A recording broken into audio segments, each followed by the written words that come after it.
I shit you not. Last night I almost took her to bed to snuggle up with her. She's so beautiful.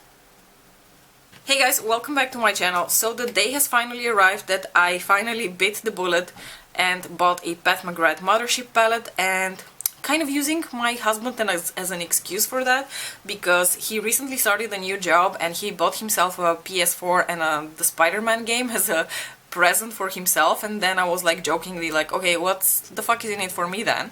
And then he was like, well, you can pick whatever you want. And I was like, you know what, there's actually something really expensive that I'd like to have. And he was like, knock yourself out, whatever you want. So I'm kind of using my husband as an excuse for buying this palette, but I think I would have purchased it anyway because I was reaching levels of curiosity that were almost impossible to keep at bay. So I was hesitating a little bit between the Bronze Ambition palette and the Sublime palette, but in the end I decided to go with the Sublime palette. So this is the eyeshadow palette that has the green eyeshadow in it, because, you know, green. I have a thing for the green. I did ask around like friends of mine, particularly Melissa Gold here on Instagram, because she has all the palettes and she knows my style in makeup a little bit. So I asked her, babes, which one do you think would be more suited for me? And she said this one is definitely the better choice for me. So guys, this shit weighs a couple of kilos. I'm not joking. I'm maybe slightly exaggerating, but it weighs, like the luxury weighs on you. And it comes in this absolutely gorgeous packaging, which gives me very much, like, all of the packaging of Pat McGrath honestly gives me a little bit of like Silence of the Lambs vibes, not in a bad way, but it just, that's what I see when I see her packaging. And it doesn't really bother me, but I think it's really cool. I did read up a little bit on Pat McGrath when I was, you know, researching the palette and that kind of thing, and I have a lot of respect for her as a makeup artist, and I did read a little bit about the whole idea of Pat McGrath Labs, and she said that she wanted to do something different. So this is different. It is different. You know, a lot of people say that she forgot to do things like add the shade names in the palette or write the name of the palette on the back. I don't think Lady Pat is doing anything random. I think these were all calculated decisions, and I think she did that on purpose, because I feel like the whole thing behind Pat McGrath Labs is she wants to do something that nobody's doing, she wants to be unique, and she wants to provoke people to be very creative with their makeup. So in a way, I think that she's achieving that. So inside the palette itself looks like this. It has this beautiful sleek black packaging, and then I'm going to try to show you on the very front of the palette you have the Pat McGrath Labs, you have this little crown and you have this eye, and it just looks very sleek. It does collect fingers, but I don't really care. Then on the back it looks like this, and I think you've like seen this a gazillion times by now, but basically it says use without caution, shade throwing and eye ecstasy may result with prolonged use, which is really cool. And these are the shades that you get on the inside. Guys, this palette is not luxurious. This is not luxury, this is decadence. This is decadence at its best. You feel the ultra luxurious thought behind this palette. This palette makes me feel like a pleb. It makes me feel like somebody like let me sneak into the like makeup like quarters of the queen, and all of a sudden I was allowed to play with her makeup. Yes.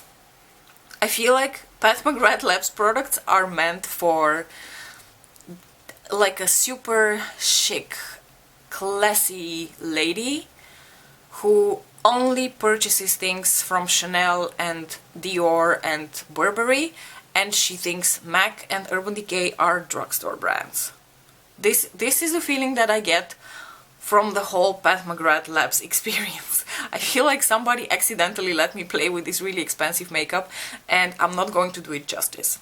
So guys, I feel like my plebeian makeup skills are almost not going to do this palette justice, but Pat, I promise you I'm gonna do my best. So I haven't really touched the eyeshadows much. I did teeny tiny swatches of some of them, as you can see, because my fingers are way too greedy to stay away from them. But for the most part I haven't really like done anything with them. I haven't like swatched them extensively. I'm just going to try them here together with you. If you thought I'm going to do a look with the green eyeshadow, you were not wrong. I wish I was less predictable than that, but unfortunately I'm very predictable like that. So the first look I'm going to do is definitely with this shade over here, although I must be honest with you, these two here... Anyway, so I have the little card here which tells me what the names of the eyeshadows are, and the first shade I'm going to go into is this one over here, which is called Iconic. It is a shimmery shade and I am going to put it through my crease. I know the world's going to end, but I think I'm going to do that and then mix it in maybe a little bit with this one, which is called Dark. Have you seen the show Dark on Netflix, by the way? Totally random and off topic. If you haven't, you should. Just, you know, random side notes. Anyway, so I'm probably going to mix these two through my crease. And once again, totally unlike me, I think I'm going to pop this one on my brow bone, which is called Skin Show Glow, because I want to stick as much to this palette as possible today for my first impressions. I'm so excited.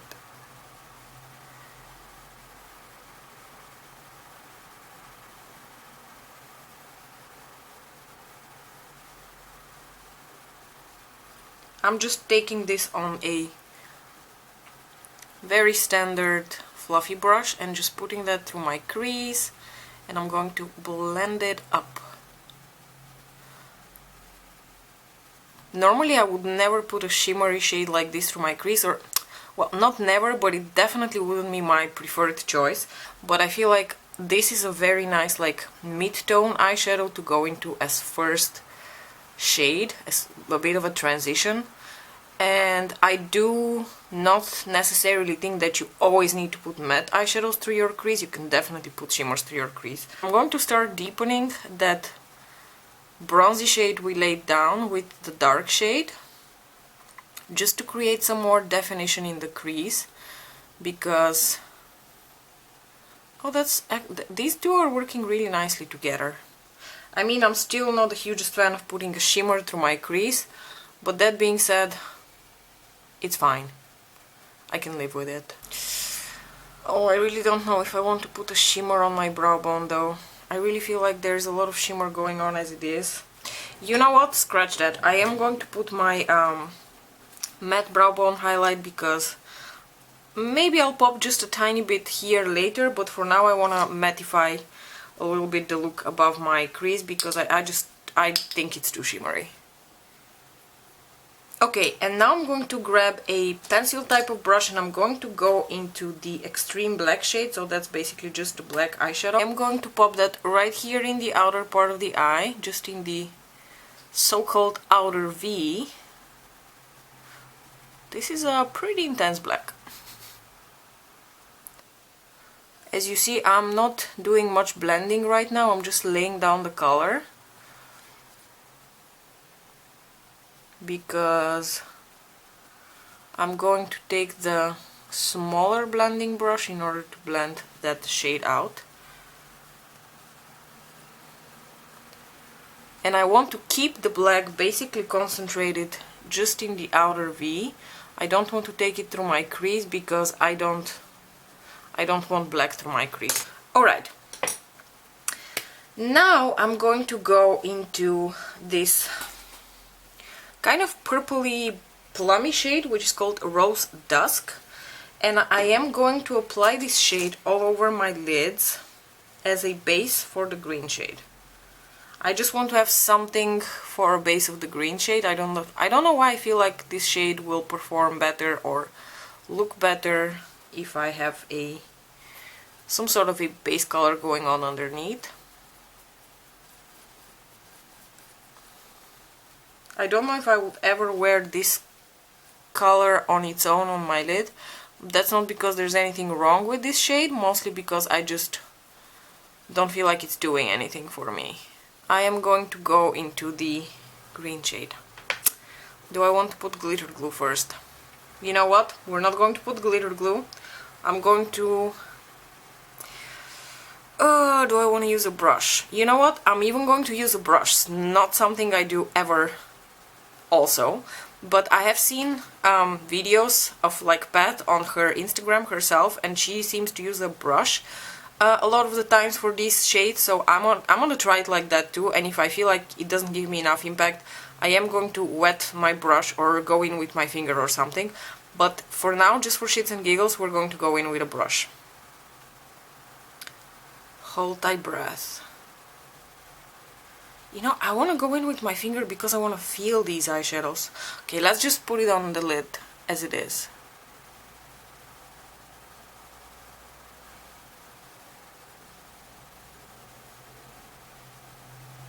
No, I don't like this. I'm going in with my finger. Sorry, guys. Ooh, that feels very soft. Look at that.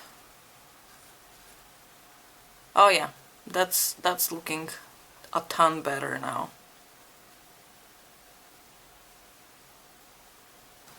I'm sorry, I know I'm the worst, but now I'm going to actually pop in some glitter glue on my lids because I want to see how this looks over glitter glue. Okay, I'm going to take just a little bit of epoxy. I'm going to dab, dab, dab. Dab, dab, dab. And I'm going to go back into that green shade. And I'm going to apply that now over glitter glue. Oh, oh, oh, oh, look at that. Ugh, I should have just applied glitter glue to start with. What am I doing? Straying from my routines. Wow, this is beautiful. I'm gonna take a small pencil brush and I'm gonna go in with this shade, which is called Astral Ghost Orchid, and we're going to pop that in the inner corners. Oh, is anything on my brush?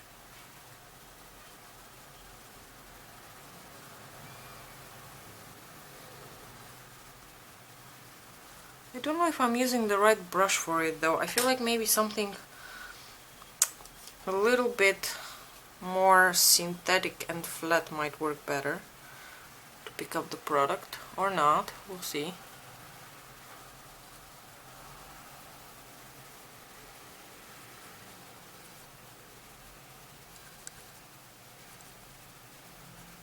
So guys, I applied a little bit of like a brown liner in my waterline, and now I'm going to go back into that shade dark and I'm going to slightly set that, but we're not finished. We're going to do something fun after that as well.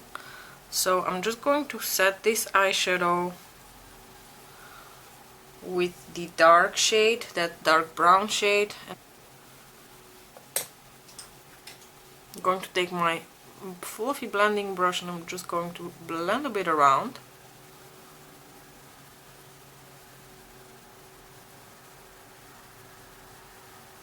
Okay, and now I am going to spritz my brush, my little pencil brush here, and I'm going to go into this insane looking gold shade because that shit just has the weirdest texture, and when I swatch it with my fingers it looks sick.